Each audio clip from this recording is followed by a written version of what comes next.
Assalamualaikum warahmatullahi wabarakatuh. Kita lanjut materi tentang kimia analisa 2, yaitu di larutan penyangga atau buffer. Seperti yang sudah saya jelaskan sebelumnya, fungsi buffer di sini adalah menjaga atau menstabilkan pH larutan sehingga penambahan asam atau basa dalam jumlah sedikit dia tidak akan mempengaruhi pH sama sekali. Oke.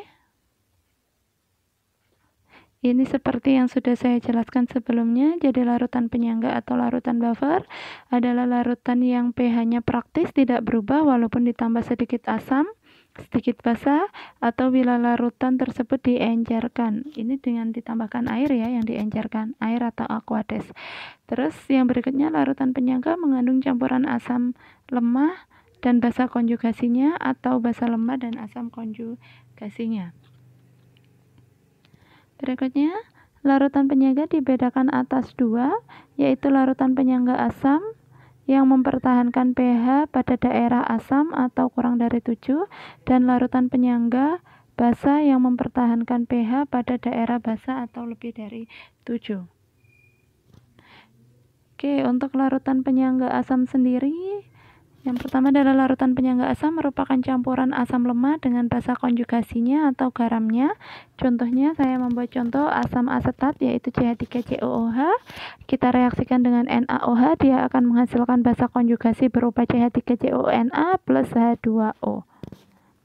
Nah, larutan buffer ini adalah campuran dari CH3COOH, asam lemah, dan CH3COO-. Yang direaksinya itu adalah CH3COONa. Na-nya kita buang jadi CH3COO-. Garamnya atau yang disebut dengan basa konjugasinya. Ini contoh larutan penyangga basa. Larutan penyangga basa merupakan campuran basa lemah dan asam konjugasinya atau garamnya. Saya mengambil contoh di sini adalah NH3.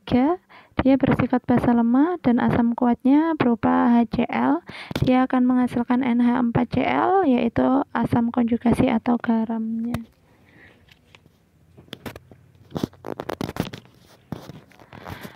Oke, sementara larutan buffernya sendiri adalah campuran NH3 basa lemah dan NH4 plus garam atau yang disebut dengan asam konjugasinya.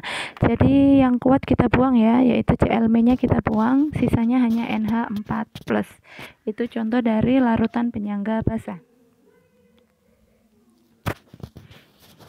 Sebelum masuk materi berikutnya, saya ingatkan lagi bagi yang belum subscribe, silahkan di subscribe. Jangan lupa di like video ini dan tonton videonya sampai selesai supaya kalian benar-benar paham dengan materi yang sudah saya sampaikan. Jangan lupa kalau ada pertanyaan, nanti kita diskusinya di kolom diskusi yang ada di Moodle. Oke, saya lanjut. Cara kerja buffer asam. Contoh larutan penyangga asam di sini adalah CH3COOH dan CH3COO- seperti yang sudah dijelaskan sebelumnya. Dalam larutan terjadi kesetimbangan antara CH3COOH, CH3COO- dan H+, dan penambahan asam akan menggeser kesetimbangan ke kiri. Ion H+ yang ditambahkan akan bereaksi dengan CH3COO-, dia akan membentuk CH3COOH. Dan CH3COO- plus H+, dia akan menghasilkan CH3COOH. Ini reaksinya ya, reaksi yang menjelaskan di atasnya. Oke, penambahan basa atau ion OH- dari basa akan bereaksi dengan ion H+, membentuk air, sehingga kesetimbangan akan bergeser ke kanan, dan konsentrasi dari ion H+ dapat dipertahankan. Jadi, basa yang ditambahkan akan praktis bereaksi dengan CH3COOH,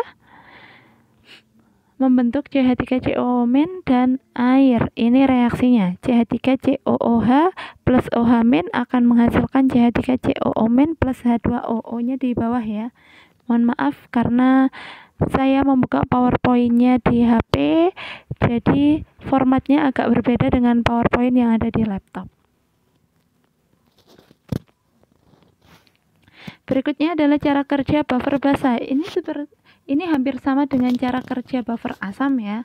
Jadi yang bekerja di sini adalah basa lemahnya dan asam konjugasinya atau garamnya.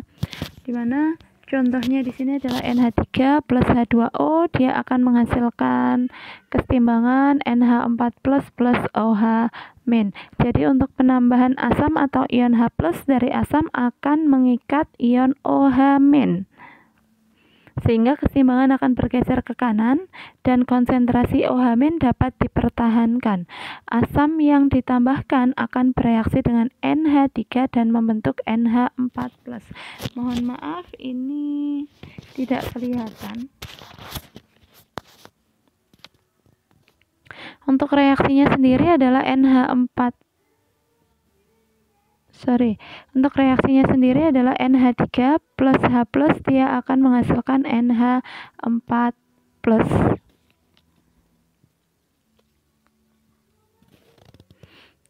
Oke, penambahan basa. Kalau penambahan basa dia akan menggeser keseimbangan ke kiri sehingga konsentrasi ion OH- dapat dipertahankan. Basa yang ditambahkan bereaksi dengan asam. Dalam hal ini NH4 plus membentuk basa NH3 dan air. Ini reaksinya NH4 plus OH- dia akan menghasilkan NH3 plus H2O. Ini latihan soalnya. Nanti kalian kerjakan di rumah dan kalian kumpulkan paling lambat hari Jumat ya, jam 12 malam.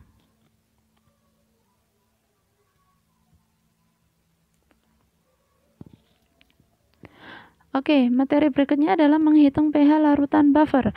pH larutan penyangga bergantung pada nilai Ka atau konstanta asam lemah, atau Kb-nya, konstanta basa lemah, serta perbandingan konsentrasi antara asam dengan konsentrasi basa konjugasi atau konsentrasi basa dengan asam konjugasi dalam larutan tersebut. Ini contoh dari larutan penyangga asam. Contoh perhitungannya seperti ini. Ini ada rumusnya juga. Jadi kita di sini menggunakan CH3COOH dan garamnya adalah NaCH3COO. Asam asetat dia akan terurai sesuai dengan reaksi berikut ini. Jadi asam asetatnya dia terurai menjadi CH3COO- dan H+.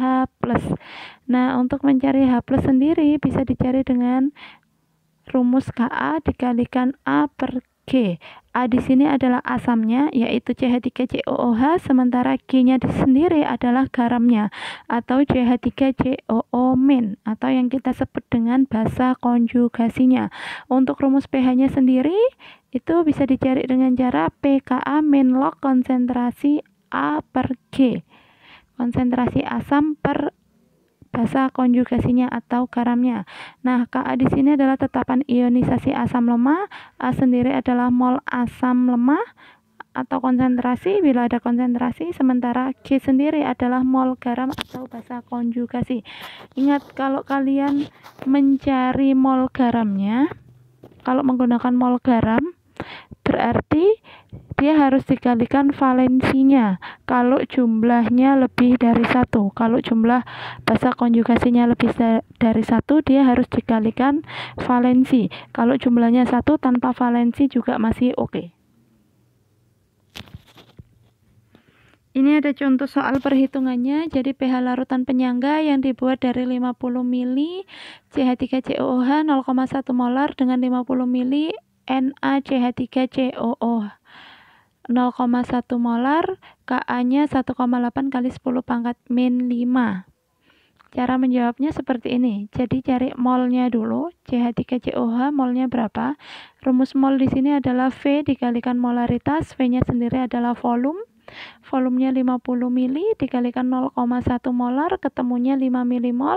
Untuk yang mol garamnya sendiri, ketemunya juga 5 milimol. Baru kita bisa menghitung pH-nya.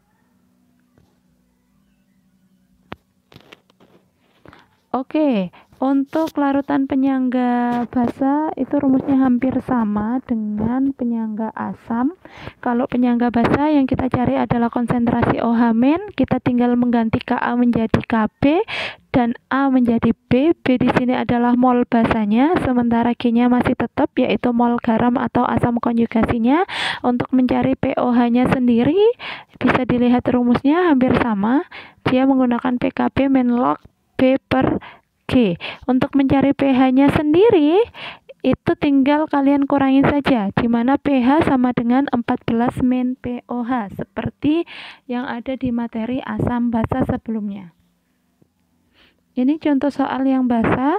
Jadi basanya di sini kita menggunakan NH3 dengan volume 50 ml, konsentrasinya 0,1 molar. Untuk garamnya sendiri juga sama, 50 ml 0,1 molar. Kb-nya 1,8 kali 10 pangkat min 5. Cara perhitungannya juga sama seperti yang tadi. Kalian cari mol NH3-nya dulu berapa, mol NH4Cl-nya berapa, baru kita cari pH-nya. Untuk yang basa kalian cari pOH-nya dulu. Kalau sudah ketemu pOH-nya baru kita cari pH-nya. Untuk rumus pOH bisa kalian lihat di slide sebelumnya ya. Oke, berikutnya kapasitas atau daya penahan larutan penyangga. Untuk kapasitas atau daya penahan larutan penyangga bergantung pada jumlah mol dan perbandingan mol dari komponen penyangga. Jumlah mol komponen penyangga, makin banyak jumlah mol komponen penyangga, makin besar kemampuan mempertahankan pH larutan. Oke, perbandingan mol komponen penyangga dan perbandingan mol antara komponen-komponen suatu larutan penyangga sebaiknya antara 0,1 sampai 10. Di luar perbandingan tersebut, maka sifat penyangga akan berkurang.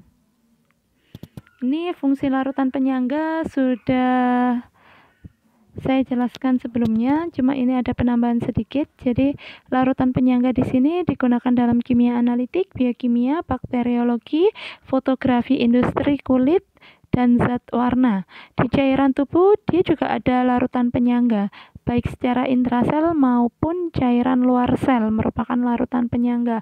Untuk intra sama luar sel itu biasanya larutan penyangganya itu karbonat sama fosfat. Sistem penyangga yang utama dalam cairan intrasel adalah pasangan asam basa konjugasi. Oke, untuk sistem penyangga luar sel darah adalah pasangan asam basa konjugasi karbonat, yaitu H2CO3 sama HCO3-. Untuk larutan penyangga tersebut, dia menjaga pH darah hampir konstan, yaitu 7,4. Apabila mekanisme pengaturan pH darah gagal, pH-nya bisa asidosis atau peningkatan pH ke atas 7,8 atau alkalosis. Ini adalah beberapa faktor yang mempengaruhi keadaan asidosis tadi.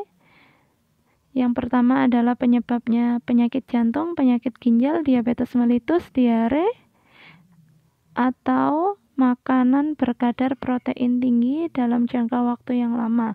Kalau alkalosis sendiri itu disebabkan oleh muntah yang hebat atau hiperventilasi, bernafas berlebihan karena cemas atau karena ketinggian. Jadi kalau asidosis itu pH-nya kurang dari pH yang diinginkan atau di bawah pH 7,4. Kalau alkalosis itu di atas 7 ya. pH-nya di atas 7,4 tadi. Ini adalah latihan soalnya. Nanti kalian kerjakan sekalian sama latihan soal yang sebelumnya tadi, terus kalian kumpulkan paling lambat hari Jumat ya. Ini juga ada latihan soal lagi, jadi kalian kerjakan juga. Ini contoh yang lainnya untuk perhitungan pOH dan pH dari buffer basa. Ini ada latihan soal lagi.